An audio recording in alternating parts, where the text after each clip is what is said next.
Биздин өлкө аркылуу өткөрүлүп бараткан 440 килограмм өтө күчтүү наркотикалык зат колго түшүрүлдү. Акчалай баасы көмүскө базарда 20 миллион доллардан ашык сумманы түзгөн мындай чоң наркотикалык жүк мурун кийин Кыргызстан тарыхында кармалбаптыр. Бул ийгиликтүү ишке ашырылган атайын операция үчүн УКМКнын жалпы жамаатына жана комитеттин төрагасы Камчыбек Ташиев мырзага ыраазычылык айтсак болот. Бул биринчи. Экинчиси, ушул окуядан кийин мындай бир ойлор келет. 440 килограмм баңгизат, миллиондогон долларлык арам товар. Ушунча чоң көлөмдүү жүктүн ээси ким? Баңгизат жакынкы чыгыш өлкөлөрүнө Кыргызстан аркылуу Европага өтүп кетмей экен. Жакынкы чыгышта кайсыл өлкө? Бахрейнби, Египетпи, Турциябы, Араб өлкөлөрү кайсыл өлкөдөн келген? Ал жактан Кыргызстан аркылуу айланып келип, анан Европага өтүп кетүү канчалык логикага туура келет? УКМК 440 килограмм быйыл кармалдыбы? Эгер мындай жүк быйыл кармалган болсо, демек буга чейин да Кыргызстандан өтүп турган да, туурабы? Эми менин жеке оюмда мындай. Биринчиден, бул жүк жакынкы чыгыштан эмес, илгертен эле өтөт жүргөн биздин өлкөнүн түштүгү менен чектешкен кошуна өлкөдөн өткөн болушу керек. Болгондо да Ош областынын аймагынан кармалып жатпайбы? Афганистандан чыккан жүк, диктаторлук режим орногон бизге кошуна өлкө аркылуу өтүп, анан Казакстан, Россия тарапка өтүп кетип, Европага жетет деген маалыматты баарыбыз эле угуп жүрбөйбүзбү? Ал эми мындай көлөмдүү жүктү оңой кишилер ташыбайт. Демек, бул жерде өтө жогорку деңгээлдеги кошуналардын бийлик өкүлдөрүнүн катыштыгы бар болушу да мүмкүн. Кыргызстан УКМКсы так мына ошол кошуна өлкөнүн көзүрлөрүнүн тамагын тыйды. 20 миллион доллар деген оңойбу? Демек, УКМКнын башчысы Камчыбек Ташиев өтө чоң бир ажыдаарга согуш жарыялады.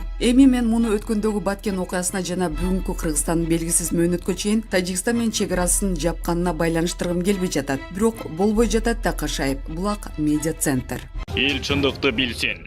300дөй тажик жараны Манас эл аралык аэропортунан өтө албай калды. Кыргызстан чек арасы Тажикстан жарандары үчүн жабылып, 300гө чукул тажикстандык Бишкектин эл аралык аэропортунда калып калды. Тажикстан Somon Air авиакомпаниясынын каттамы менен 25 майга караган түнү Душанбеден Бишкекке келген 200гө чукул жүргүнчү Кыргызстанга киргизилген жок. Ошол эле маалда Орусиянын ар кайсы шаарларынан келген же Орусияга учууга тийиш болгон 100гө чукул жүргүнчү Манас эл аралык аэропортунун транзиттик аймагында калды. ОЗОД радиосунун менен сүйлөшкөн айрым жүргүнчүлөр Кыргызстан чек арасы Тажикстан жарандары үчүн жабылганын эч ким алдын ала эскертпегенин айтышты. Тажикстандагы Бишкектеги консулу Абубакыр Шодиев маселени кыргыз бийлиги менен сүйлөшүү аркылуу чечүүгө тырышып жатканын, бирок ага Somon Air учагы Тажикстанга кайтышы керектиги айтылганын билдирди. Министрлер кабинетинин 2021 жылдын 21 майдагы токтомуна ылайык Тажикстан жарандарынын Кыргызстан аймагына кирүүсүнө, болушуна, ары бери жүрүүсүнө жана Кыргызстандын аймагына транзит аркылуу өтүүсүнө убактылуу чектөө киргизилген. Бүгүнкү күндө биз үчүн чек ара маселеси эң маанилүү маселелердин бири. Бул маселени чечүү үчүн бардык күч аракеттер жумшалууда. Биз аны сөзсүз түрдө чечебиз. Көйгөйлүү маселелер чечилгенге чейин Тажикстан Республикасы менен мамлекеттик чек ара аркылуу кыймылга убактылуу чектөөлөр киргизилген. Чек ара маселесин чечүү үчүн күч аракеттер жумшалууда. Делимитация жана демаркация иштери аркылуу биз чек араны чыңдоо максатын койдук. Ал үчүн зарыл иштер аткарылып жатат. Бул жаатта жергиликтүү тургундардын ролу чоң. Ошондуктан элди сабырдуулукка чакырам деген министрлер кабинетинин төрагасы Улукбек Марипов Facebook баракчасында. Жабылган чек арадан дипломаттар жана алардын үй бүлө мүчөлөрү, эки өлкөнүн расмий органдарынан уруксат алган адамдар, эки өлкөнүн мекенине кайтып бараткан жарандары гана тоскоолдуксуз өтө алат. Баткен облусундагы 4 чек ара бекети, Чоң Алай районундагы 1 чек ара бекети жабылган. Эске сала кетсек, 28, 29, 30 апрелде жана 1 майда болгон кыргыз-тажик чек арасындагы куралдуу жаңжалда 36 кыргызстандык курман болду. Анын ичинде 2 бала, 180ден ашуун адам жаракат алды. Тажик тараптан 19 адам өлүп, 87 киши жаракат алганы расмий түрдө жарыяланган. Булак Назар Ньюс.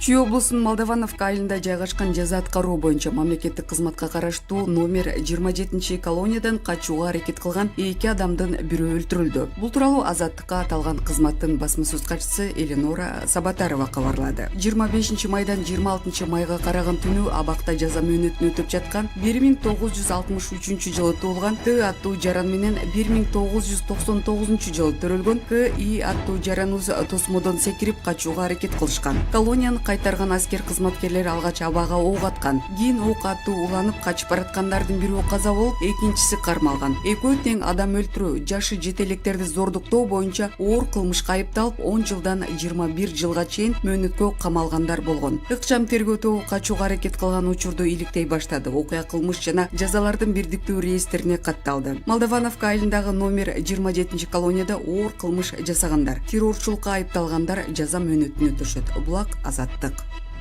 Былтыркы ажылык сапарга чогулган акчага 1,8 миллион доллар акча жетпей турат. Мусулмандар дин башкармалыгында түзүлгөн атайын комиссия былтыр ажылык сапар үчүн чогулган акчаны ийне жибине чейин эсептеп чыкты. Муфтийдин милдетин аткаруучу Жоробай Ажы Шергазиевдин колу коюлуп, алымдар кеңешинин Фейсбукта баракчасында жарыяланган документте чогулган акча кандай которулганы жана ушул тапта анын канчасы кемип турганы кенен жазылган. 2020-жылы ажылык сапарга баруу үчүн 9526 адам катталган. Мунун ичинен 5519 зыяратчы ар бир муфтияттык банктык эсебине 3350 доллардан төлөшкөн. Натыйжада чогулган жалпы 11,418,200 доллардын 1,894,155 доллары кемип турат. Былтыр пандемиядан улам ажылык үзгүлтүккө учурап, зыяратчылардын акчасы иштетилбей калган. Муфтият 2020-жылдын август айында налоговый представитель жоопкерчилиги чектелген коом менен келишим түзүп, бул фирмага банктагы эсебинен 155 миллион сом которуп берген. Эки тараптын мөөрү басылган келишим боюнча налоговый представитель компаниясы 155 миллион сомду 2020-жылдын 31 декабрына чейин кайта бермек. Бирок убада кылынган акча толук кайтарылган эмес. 10 февралда улуттук коопсуздук боюнча мамлекеттик комитет ажылыктын акчасына байланыштуу ишти шектүү катары муфтияттын башкы эсепчиси Жеңишбай Бекеевди жана ошол кезде муфтий Максатбек Токтомушевди кармаган. Бишкектин 1-Май райондук соту 12 февралда Токтомушевдин бөгөт чарасын карап, жашаган жерден башка аймакка чыкпоого тил каты менен бошоткон. Бул окуялардан улам Токтомушев кызматтан өз эрки менен кеткен. Булак Азаттык. Келерки аптада Москвада көк бөрү тартылат. Россиядагы улуттук оюндар фестивалында Кыргызстандын көк бөрү боюнча улуттук федерациясынын ардактуу өкүлдөрү конок катары чакырылган. 30 майда Россиянын Москва облусунун Раменский шаарында болчу ат оюндарынын фестивалында көк бөрү ойнолот. Бул тууралуу өлкөнүн аталган спорт боюнча улуттук федерациясынан билдирди. Фестивалдын расмий ачылышы 30 май күнү Москва облусунун Раменский шаарындагы ат майданында болот. Фестивалды Россия элдеринин жалпы ассамблеясы, Москва облусунун спорт министрлиги жана Москва облусунун мусулмандар диний башкармалыгы биргеликте уюштурууда. Фестивалга Кыргызстандын көк бөрү боюнча улуттук федерациясынын президенти Искендер Кадыркулов, атактуу алып баруучу Асылбек Өзбеков ардактуу конок катары чакырылды деп айтылат маалыматта. Ири спорттук иш-чаранын программасына Кыргыздын көк бөрү оюнунан сырткары күрөш, улуттук күрөш өнөрүнүн башкы түрлөрү, чыгармачыл жааматтардын спектакльдери, Россия элинин гастрономиялык фестивали киргизилген. Спорттук ири иш-чара Россия Федерациясынын жана Евразия элдеринин улуттук оюндарын жайылтуу максатын көздөйт. Булак Спутник KG.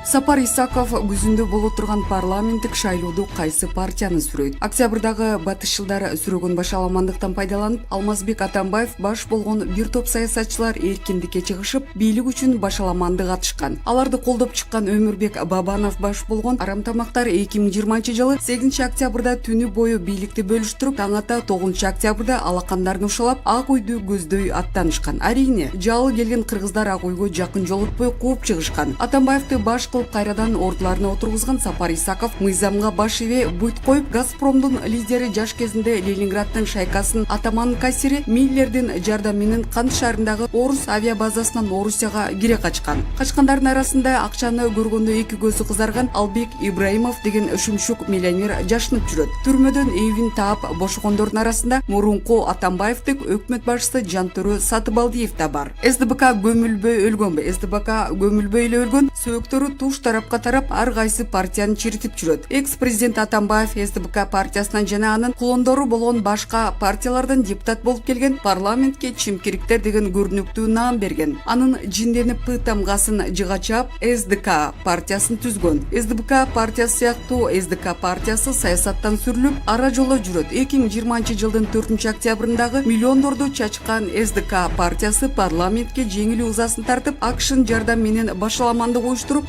лидери Атамбаевка эркиндик алып берген. Жергиликтүү кеңештерге шайлоодо 10 миллион 262 миң сом короткон. Кыргызстан социал-демократтары шаардык кеңешке кирүү үчүн зарыл болгон 7% добуш топтой алышкан жок. Көрсө мурунку президенттин уулдары Сейит Кадырбек ошондой эле аларга кошулган. Темирлан Султанбеков өткөн жылы жеңил ойго жетеленишип, кайрымдуулук менен Атамбаевдин акчасын сапырып, шоу уюштурушкан. Алар психиатриялык ооруканада жаткан балдарга жардам алып келишип, ал жердеги бейтаптар менен камерага кучакташып сүрөткө түшүп, же болбосо саясий туткундарга алыс эмес жерлерде өткөрүп берүү үчүн самса бышырышат. Бул өткөн шайлоолордо буларга Равшан Жээнбековдун, Анвар Артыковдун жана Атамбаевдин башкы коргоочусу Ирина Карамушкинанын колдоосу таасир эткен жок. Өзгөчө Карамушкинан оозунан төөнүн буурасынан атырылып чыккандай көбүк чыгып, өзүнүн башысынын апапак жана үлпүлдөк жибекте созулуп калгандыгын дагы деле болсо далилдөөгө аракет кылып жаткандыгы жаш саясатчыларга анчейин жардам берген жок. Ошондуктан булар Ак үйдүн алдына чейин митинг уюштуруп, саясатка кайра чабуул кое башташты. Шайлоолордо мурунку СДБК партиясында биринчи мөрөйдү алабыз дешип, акчаларды самандай сапырышып, булар жутмушуп келишет. Социал-демократтар шайлоо жарышы үчүн мынча миллионду кайдан тапты? Атамбаевдин үй бүлөсү атасы камакка алынгандан кийин оокатсыз ачка калышканын бир нече жолу айткан. 2019-жылы Раиса Атамбаева журналисттерге үй бүлөдө бир дагы турак үй жок деп нааразы болгон. Балким чын эле свалкада таштанды издеген үй жок, бомждар сыяктуу болуп калгандыр. Анткени мультмиллионердин миллиардтарын катуу элге эч нерсебиз жок деп жакшы көрүнүш керек эле да. Акчасы жок байкуштар ушул жазда Атамбаев Кадырбектин жалгыз элиталык квартирасын сатып жиберишти. Анан эмне кылат? Ачкадан өлүшөбү. Ресторанга барып кымбат баалуу тамактардан ичип көнүп калышкан булар ушул жылдын март айында Казакстандын жалпыга малымдоо каражаттарына берген маегинде мурунку президенттин үй бүлөсү бир нече жылдан бери аларды атасынын туугандары жана жакындары материалдык жактан колдоп тамак берип келатышканын айтышкан. Раиса Атамбаева кошумчалагандай, ал кичүү уулу менен туугандарынын үйүндө жашайт. Кыймылсыз мүлк, автоунaalар жана банк эсептеринен тышкары анын айлыгы камакка алынган. Таксиге акчасы жетпей коомдук транспортто жүргөн учурлары болгон. Эмне экен, коомдук транспортто жүрсө элдин баары эле ошентип эле жашап келатышат. Ал эмес Атамбаевдин президенттик убагында коомдук транспорт жол кирени 8 сомго көтөрүп жиберишип, ага түшкөнгө акча таппай калышкан. Бишкектеги шайлоого Атамбаевдин уулдары партиянын алдыңкы тизмесине кирген талапкерлерден чогулуп алышкандыр. Баса партияны жетектеген Кадырбек Атамбаевдин артынан Альфа курулуш компаниясынын башчысы Рустам Джон келди. Тизмеге БГКнын депутату Увазарбек Адылбеков дагы кирген. Бирок меценаттын жардамсыз темир тор артында отурган адам болсо дагы ал аткарылган жок. Социал-демократтар шайлоочулардын колдоосун ала албаса, анда маселени чечүүнүн эки гана жолу бар экендигин түшүнүшү керек. Биринчиси, шайлоочулар менен мал менен эмес, туруктуу иштөө аркылуу саясий потенциалды арттыруу. Экинчиси, саясий аренадан татыктуу кетүү. Экинчисин акыркы шайлоонун жыйынтыгы ачык айкын көрсөтүп жатат. 5,5% добуш. Канча акча чачышса да аз деп добуш алышты. Бул жолу партиянын саясий флагманы да чөгүп баратат. Атамбаевдин заманы өтүп, аны колдогондор жок экенин эле далилдеп берди. Сапар Исаковду Орусияга алып кеткен Миллер ким? Күзүндө боло турган парламенттик шайлоодо Кремлде баш калкалап жүргөн Сапар Исаков маркум СДБКны эмес, СДКны колдоо үчүн кам көрүп жүрөт. Сапар Исаков мыйзамга баш ийбей бут коюп, мыйзамды да уруп ойнобой, Газпромдун лидери жаш кезинде Ленинграддын шайкасынын атаманын кассири Миллердин жардамы менен Кант шаарындагы Орусия авиа базасынан Орусияга кире качкан. Орусияга теңелип айланабызбы? Бирок сөз кылып койсок болот. Кантсе да учурунда бир мамлекет эмес белек. Миллердин Газпром менен кошуп алгандагы бюджети жалпы Кыргызстандын бюджетинен көп экени белгилүү. Чет мамлекеттик Washington Post гезитине жазганына караганда, Миллердин айлык майнасы 17 миллион рубль. 2013-жылы Миллер Кыргыз газга көз арта баштайт. Кыргызстандан Түркмөнстан, Өзбекстан, Казакстан сыяктуу газ деле чыкпайт. Түркмөнстан 2009-жылдан баштап Орусияга газды бергенди токтотуп, Иран аркылуу кете турган башка газ куруу аркылуу чет мамлекетке чыгарып жатат. Өзбекстан менен Казакстан Газпромго газын беришет. Кыргыз газ Газпромго символикалуу 1 сомго сатылган. Андан көрө кыргыздар акчага тойгонбуз, бекер эле беребиз деп коюшса болмок. Газпром Кыргыз газды алган соң бир топ аймактарга газ киребиз деген милдеттенмелерин алган. Анын ичинде чүйдүн түштүгүн газ менен камсыз кылуу милдети бар эле. Билим берүүгө салым кошулуу деген. Газпром акыркы замандагы мектеп курду. Бирок анын кымбаттыгынан улам акчасы чамалуу кыргыздар чыдай алышпайт. Ушуларды эске алып, 2013-жылы парламенттик бийик трибунасынан Ахматбек мырза Атамбаевдин арамзалык пландарын бетин ачкан. Анан акыйкатты ачкан үчүн Атамбаев артынан сая түшүп, 2013-жылы ноябрда жалган жала менен каматып, артынан өзүнүн тиешелүү маалымат каражаттары менен шываткан. Аны Мелис Мырзахматов баш болгон Ош шаары дүрбөп колдоп чыккан. ошону менен Алы Карашев, Тайырбек Сарпашев сыяктуу десанттар Ошко келишип Мырзахматовдон өзүн кубалап түшүп куугунтукташкан. Булак Назар Ньюс.